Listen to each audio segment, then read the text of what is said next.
You're listening to Live from Lord North Street, a podcast from the Institute of Economic Affairs. The past 18 months have been a political whirlwind in both the UK and the USA. Britain's departure from the European Union presents the opportunity for a free trade deal to be forged between the two countries. But will the opportunity be seized upon in a timely manner, or at all? Today, the IEA's Director General Mark Littlewood speaks to Michael Carnuccio, President and CEO of the E-Foundation for Oklahoma, a think tank aiming to grow Oklahoma State's prosperity in the long term. Mark and Michael discuss the prospects of a free trade deal between Oklahoma State and the United Kingdom directly, focusing on what such an arrangement would look like and what it could mean for the development of other agreements between the states and the UK post-Brexit. Michael also gives an update of the politics overseas, his assessment of President Donald Trump so far, and his predictions for the November midterm elections. If you like what you hear, subscribe to our iTunes channel, IEA Conversations. Well, I'm joined by my good friend Michael Carnuccio, all the way from the great state of Oklahoma. Welcome to sunny London, Michael. It's great to have you with us. Thanks for having me, Mark. The boot's on the other foot this time round. It was a few months ago, back in February, where you interviewed me when I was in Oklahoma City for OK Roast, and we're now interviewing you for the IEA podcast channel live from Lord North Street. What are you doing here in London? Well, we're here to follow up on a conversation that you and I started on the other side of the pond, and that is to take the next steps toward, hopefully, a free trade agreement between the United States and the United Kingdom, but specifically focused on Oklahoma for right now and what we have to offer the United Kingdom and what we would like to receive from the United Kingdom, and hopefully we can take next steps quickly. Tell us a little. We'll get into Brexit and free trade and Trump in just a minute, but tell us a little about the E-Foundation for Oklahoma, Mike. Sure. The E-Foundation was developed from an idea with Oklahoma's Lieutenant Governor Todd Lamb and myself when I was serving as president of the state's free market think tank, the Oklahoma Council of Public Affairs. And it was basically, we recognized that a lot of the public policy that was happening in our state was operating on 1 year, kind of looking out 12 months, 13 months. And we decided we need to have a much longer, any family, any business, they have a much longer strategic plan they operate under. They manage their budget and everything, thinking more longer term. And so our state needed to do that as well. So we got leaders around the state together and put together an effort focused on free enterprise and economic growth for the state. We've been discussing, as you said, back in February when I was over in Oklahoma, prospects for free trade. And this is I think the exciting opportunity that Brexit opens up, that we can start to strike deals and have more frictionless relationships with our allies on the other side of the Atlantic. So I'm just going to tell our listeners a little bit about Oklahoma. You'll be able to correct me, Mike, if I get any of these stats wrong. Population about 4 million, GDP about $180 billion. Sectors of note: finance, oil and gas, agriculture. 49% of Oklahoma's exports go to countries with a free trade agreement, not one that we obviously have with the United States as of yet. And the UK is the 8th largest export destination for Oklahoma. So what, in your mind, could Oklahoma get out of this? We're leaving the European Union, so the apple cart has been knocked over, all the cards are in the air. Tell me what the brighter future is for the UK and Oklahoma having a more intimate relationship than we've had to date. Yeah, sure. Well, I think first, let's just talk about the principled position. I mean, for anyone who believes in free enterprise and aspires to see individuals empowered and unleashed in terms of liberty, you look at the situation that you all have right now in the UK and you say, why are you talking about the glass being half empty? Your glass is running over how full it is, and the opportunity that you have the first time in the modern age to be able to control your own destiny and take back and consider sovereignty once again, that's extremely exciting. And a lot of us don't get close to that, right? But in terms of Oklahoma specifically, we're between 3.7 and 4 million people, as you said. We don't have enough people in Oklahoma to consume everything that we're trying to produce, manufacture, grow, whatnot. But at the same time, we cannot produce, manufacture, and grow everything that we're trying to consume. So we desire trade partnerships and relationships, not just regionally, but around the globe. And look, the way the United States works, I mean, the way capitalism happens is it is a race. So we are racing against 49 other states right now, trying to make sure that not only we get to the head of the line, but we can strike the best deal and maintain our position. So that's why we're very aggressive in nature, and that's why we came here so quickly after you were in Oklahoma. So you see that Oklahoma could be the sort of the pioneer Absolutely. state for pushing for free trade with the United Kingdom. Certainly. I mean, just in this conversation, we've discussed how our state's population is smaller than your capital city here, right? We've already discussed about how the leading executive for our state is part of this foundation working on this plan. You can move much quicker. It's kind of this concept of the MVP, right? Where we can test something, we can move quicker, we can get something done to prove concept that then can spread like wildfire throughout the rest of the country. And quite frankly, kind of chart a new course through the rest of the world and the Commonwealth that you all have the opportunity. So when I was in the USA in February, and I visited various states, not just Oklahoma, and I was trying to drum up American interest in free trade deal with the United Kingdom to drop not just the tariff barriers, but some of the regulatory barriers, meaning that we're not doing as much trade as we would if we had a proper open market. Tell us a little bit about what you think the appetite genuinely is in the USA. Are Americans seeing this as a great opportunity to rebuild the special relationship? Are they ignoring it? Are they sitting and waiting? What's the feeling and the sense of this potential opportunity on the other side of the Atlantic? Appetite is certainly there, but I would describe it as you're really hungry at supper time, but the restaurant you really want to go to, you don't know if they're open or not. Mm-hmm. So the question that you have in the United States right now is, we're hungry, we're ready for business. Is the UK open for business? And are they interested in having us come and eat at the restaurant, I guess, to figure out the rest of the analogy there?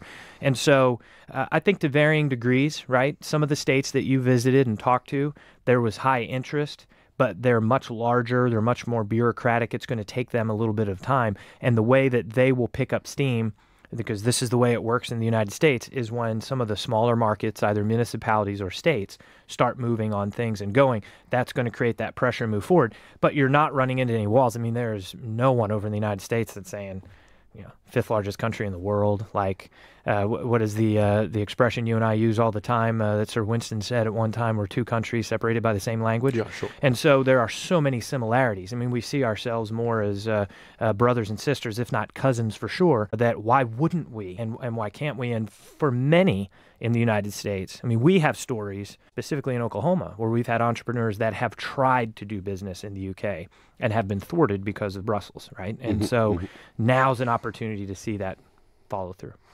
And you're saying that if some of the smaller states, a state like Oklahoma, starts to beat the drum for this, that word will spread to other states, and that's the way to put pressure on Washington. I mean, it's not to say that the Trump administration is in any way hostile to this. All of the signaling has been that the president would be keen on a free trade arrangement as well. But you think to get it over the line, it needs to be a sort of bottom-up approach, right? Yeah, absolutely. The way that public policy moves in the United States and public policy change happens is it's a grassroots and a groundswell up that influences Congress. And my good friend and travel partner, Tucker Link, has made the point wisely that you have 100 senators, 37 states that claim to be agricultural states. So that's 74 senators off the bat, 3/4 of the U.S. Senate, that is very passionate about this particular issue, and when it bubbles up from their state, it moves them, and all of a sudden Washington tips. You don't go through Washington and go through the embedded bureaucratic culture and get something that is then passed down. In fact, when you try to do that, that's what creates the condition that Donald Trump was able to tap into and why he's in the Oval Office right now. Oh, well, that's interesting. So I wanted to move on to that. A good number of people have drawn parallels between the sort of political earthquake that elected Donald Trump, who, was always seen as an unbelievable long shot who was going to come unstuck long before the primary process ended, and certainly was going to come unstuck against Hillary. He made it, and it was a sort of backlash against the political machine. And a lot of people think that's similar to what happened with Brexit here, that it was outside the Beltway, ordinary people kicking back against the political establishment. What do you think of those analogies? Yeah, I think they're almost identical. I mean, extremely similar. A couple of the outlying factors that with Donald Trump, one is in the United States presidency has very much become a popularity contest, and he had the celebrity status that was there. He was facing somewhat celebrity status in the Clinton family, but the Clintons and Bushes, we had such a dynasty that was happening, and that fed into this narrative that you had the working class and the kind of blue-collar, somewhat undereducated population who typically had not been voting. In fact, the demographic of white, undereducated males started dropping in their voter participation around 2006, and they peaked in 2016. They showed back up. And what they were coming back out against was not so much for this celebrity that they might have seen on TV, but it's what he tapped into that was the sense of everything you're trying is not working. I mean, the African-American population that had been voting overwhelmingly Democratic swayed more toward Donald Trump than they had been historically toward a Republican candidate because they also said, what else do we have to lose, Sure. right? And that is very similar to what happened here with Leave, in where the status quo is not working anymore for various things, and this sense of we want to take back power. This is an opportunity for whether you call it sovereignty or whether you just look at it as individual liberty, self-government. That is really the wave that's been happening. I want to talk to you a bit about Donald Trump as president. Sure. What are we to make of him? I mean, on the face of it, this is a man who is conducting the presidency through the medium of Twitter trolling. I mean, barely an hour seems to go past without him finding some other individual or group that he offends. Do you think he is guilty of acting in a very sort of unstatesmanlike, unpresidential, rather crass and uncouth manner for an office of that kind? This is interesting because this is the critique, and I find it as, well, when you can't attack the message, attack the messenger, right? And so the point being, there's a lot that he's getting done, and he is continuing to keep this base of support. And so if we can't do anything about that, what we're going to do is just talk about he's a bad guy, and hopefully people don't like it. I played basketball. I like basketball analogies. And so what I would look at with Donald Trump and his Twitter and his commentary is an inbounds play in basketball where when you slap the ball to throw it in, one of the four players that's on court runs to the quarter and starts barking like a dog. And the whole entire defense will look at them and pay attention to them. Meanwhile, another player's wide open under the basket and he scores. And this is what's happening here. So all the Twitter conversation, everything, all the commentary that's just, the media goes nuts and starts talking about that. And what they're not talking about, they're not creating gridlock on tax policy. They're not creating gridlock on him being extremely aggressive on trade policy.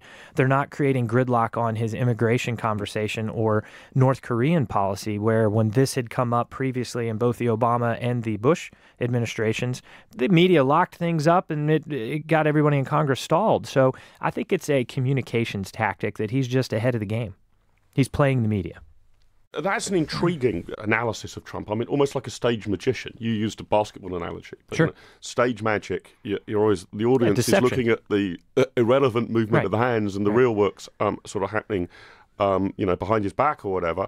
Somebody put to me the other day, I pretty much hate everything Donald Trump says, but I pretty much love everything Donald Trump does. What's your view about the actual progress that's been made on tax and also on regulation? I mean, from a free market perspective, put aside his style, there's quite a lot to like about what's actually been done in those two areas. Is that right?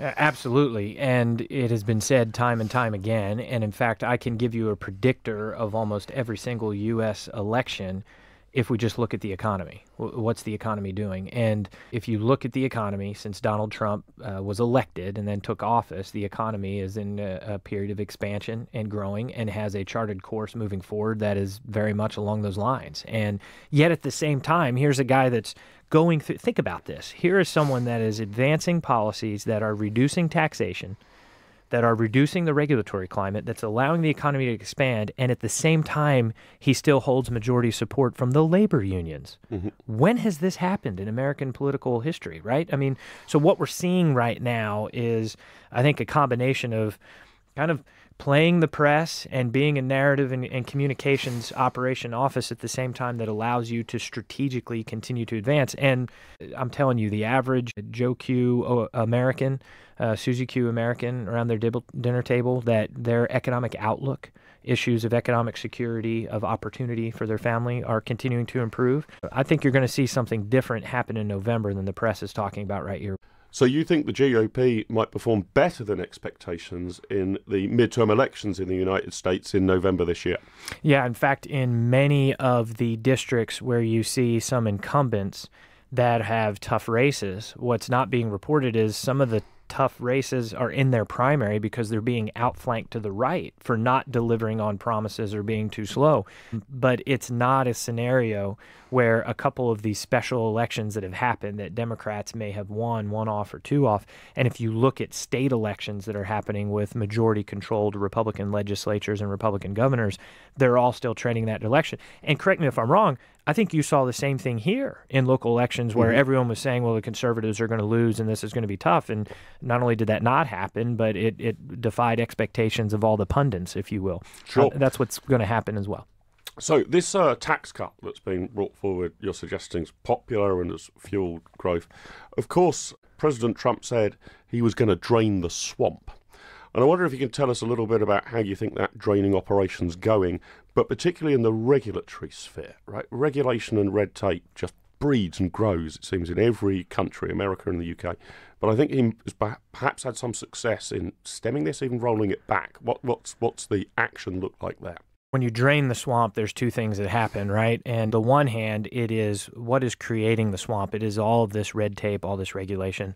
The other is this kind of bureaucratic social class that's there that just operates differently and operates as though they are above or outside of the law that the Susie Q and Joe Q Oklahoman, or American, I should say, have to operate under.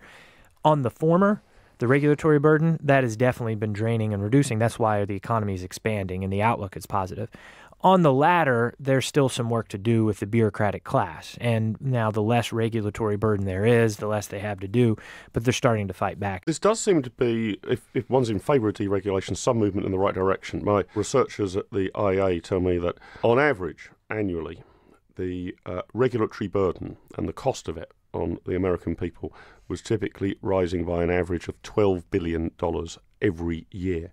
And 2017 was the first year where the cumulative change was negative, i.e. the cost of regulation went downwards by about $570 million.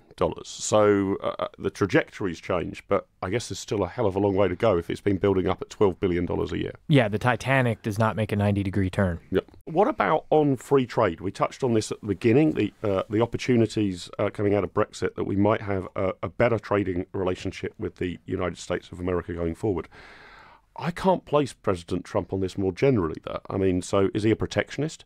Is he a free trader? Is there a danger that the United States and the Republican Party are returning towards protectionism? We want tariffs on this. We want to build a wall right across the Mexican border.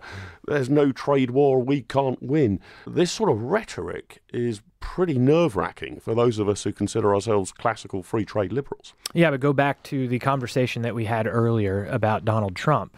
The narrative and the public communication that shifts attention in one way or creates a reaction from the intended audience is not always exactly what his intention is. In fact, a lot of times it's a misdirection to be able to get things done privately.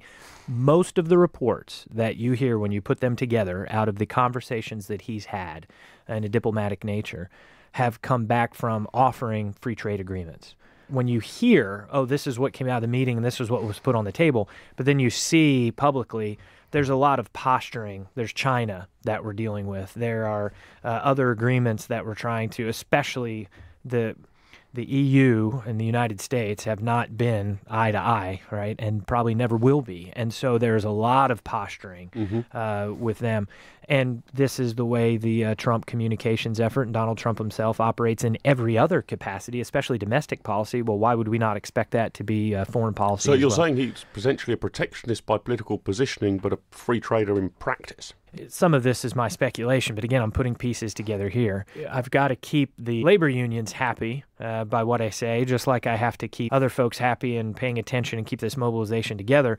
But yet, it all comes down to economic growth and what is going to create the fastest amount of growth, right? What is going to reduce that regulatory burden? What is going to continue to expand our economy? Because at the end of the day, that's what the United States is about, and that's really how we extend our presence around the world. And it's typically what secures a president re-election. Exactly. Right? I mean, more or less, if you plot a president's fortunes against the state of the U.S. economy, it's pretty binary, isn't it? If the economy's performing well, an incumbent's likely to be re-elected badly, and the incumbent can sometimes be kicked out. Exactly. You've been meeting with me today, Michael, a number of our parliamentarians. We've had some private meetings in Parliament. What's your sense of the appetite amongst British politicians for actually boosting this relationship with the United States of America and attempting to get some free trade arrangement in place once we're fully out of the European Union? Yeah, I've been quite excited that we have not met with anyone yet that's been lukewarm or cold on this. If there's been any hesitance, it has more to do with what's happening right now in Westminster than it is what needs to happen, right? So like-mindedness, enthusiasm, already talking about what next steps could look like, which anytime you're talking about action, and it's more than just posturing, that's a really good signal and a good sign for me. And my message to those MPs that we've met with has been simple. It's been, look, the United States is open for business. Are you? And what do you want here? Do you want self-determination, self-governance, or do you want sovereignty? Or do you still want to find yourself in the same scenario just by a different name? You just painted the house, but the house is still the same one you live in. Those conversations have been received very well and have me excited about prospects moving forward. There are obviously some differences between the US Constitution and politics, a lot of differences compared to our Constitution. Certainly. I think we can tell our listeners that this afternoon you did have tea on the terrace with 3 English aristocrats and members of the House of Lords and a Viscount, indeed. Did it meet with your expectations as an American visitor? That's the question I want to ask you. Indeed. You have to understand, from the United States, there is still a perspective and a desire to partner with the United Kingdom that it's historical, right? It's something that's been passed down. There's something of this. It's in pop culture, right? So I was sitting there thinking today, in the middle of everything else, in the middle of the conversations we were having, the fact that we were having them in that setting with those gentlemen like that, and the opportunity for Oklahoma to be coming forward and to be listened to. And I mean, that's something that I'll tell my kids about. Fantastic. Well, Mike, it's been absolutely great to have you on this podcast and to welcome you to London. I look forward to working with you closely to get this over the line in the months to come. More importantly, I look forward to the UK and the USA doing much more business together on an aggregate level, not just free marketeers working closely together. So thank you very much for being our guest. Thanks for coming to London. It's been great to have you on the programme. Thanks for having me. Let's throw gasoline on this fire. For more blogs, podcasts, films, and reports, visit our website at iea.org.uk.